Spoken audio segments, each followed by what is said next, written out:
மக்களே வணக்கம். வெற்றிமாறன் நல்ல இயக்குனர், அதில் மாற்றுக்கிறது கிடையாது. விடுதலை போன்ற திரைப்படங்களில் சோசியல் ஜஸ்டிஸை தேடினவர். நாட்டார் வழக்காற்றியல் அப்படின்னு சொல்லுவாங்க. அதாவது நாட்டுப்புற பகுதிகளில் இருக்கக்கூடிய அந்த வாழ்க்கை முறையை ஆவணப்படுத்தல், ஆடுகளம் திரைப்படத்தில் ரொம்ப அற்புதமாக அந்த மக்களுடைய தினசரி வாழ்க்கை, அதில் வரக்கூடிய யதார்த்தமான சண்டை, அதெல்லாம் ரொம்ப அற்புதமாக எடுத்தவர்.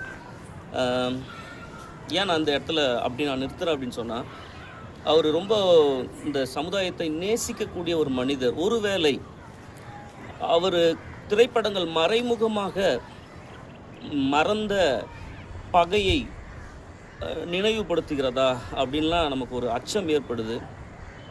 இப்போ அந்த வடமாநில அந்த இளைஞர் தாக்கப்பட்டது, இந்த யங்ஸ்டர் கையில் கத்தி வச்சுட்டு பொது இடங்களில் ரீல்ஸ் போடுறது, இதெல்லாம் திரைப்படத்தை பார்த்து வரக்கூடிய ஒரு பாதிப்பா அப்படின்லாம் நம்ம பேச வேண்டிய ஒரு இடத்துல இருக்கோம்.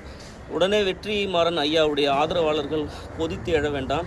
எனக்கு அவரை ரொம்ப பிடிக்கும். அவருடைய திரைப்படங்கள் நான் ரொம்ப ரசிக்கக்கூடிய ஒரு ஆள். எந்த அளவுக்குன்னா, விடுதலை படம் நீங்கள் பார்த்துருப்பீங்க. அந்த படம் வர்றதுக்கு முன்னாடி சோழகர் தொட்டின்னு ஒரு நாவல், அந்த நாவலின் ஆசிரியர் சா பாலமுருகன் அவர்கள் இந்த சத்தியமங்கலத்தில் இருக்கக்கூடிய அந்த சோழகர் மக்கள் வனத்துறை காவலர்களால் துன்புறுத்தப்பட்ட அந்த காட்சிகளை விடுதலை திரைப்படத்தில் காமிச்சதை விட ரொம்ப அழுத்தமாக அந்த நாவலில் பேசப்பட்டிருக்கும். நான் அந்த நாவல் படிச்சுட்டு அதுக்கப்புறம் இந்த திரைப்படம் பார்க்கும்பொழுது உண்மையாகவே வெற்றிமாறன் அவர்கள் மேலே எனக்கு அவ்வளோ ஒரு மரியாதை ஏற்பட்டுச்சு. எப்படி இந்த செய்திகளை யாருக்கும் பயப்படாமல் காட்சிப்படுத்துகிறாரு அப்படின்னு. இப்போ எனக்கு என்ன அச்சம் வருதுன்னா, இப்போ இருக்கக்கூடிய இளைஞர்கள் திரைப்படத்தை பார்த்து அந்த பாதிப்பில் அதிகமான ஒரு பின்விளைவுகள் இந்த சமுதாயம் கவனிச்சுட்டே வருது. இவர் மாரி செல்வராஜ் ஐயா அவருடைய கடைசி திரைப்படம் ரொம்ப அற்புதமான படம், அதில் மாற்று கருத்து இல்லை, பைசன் படம்.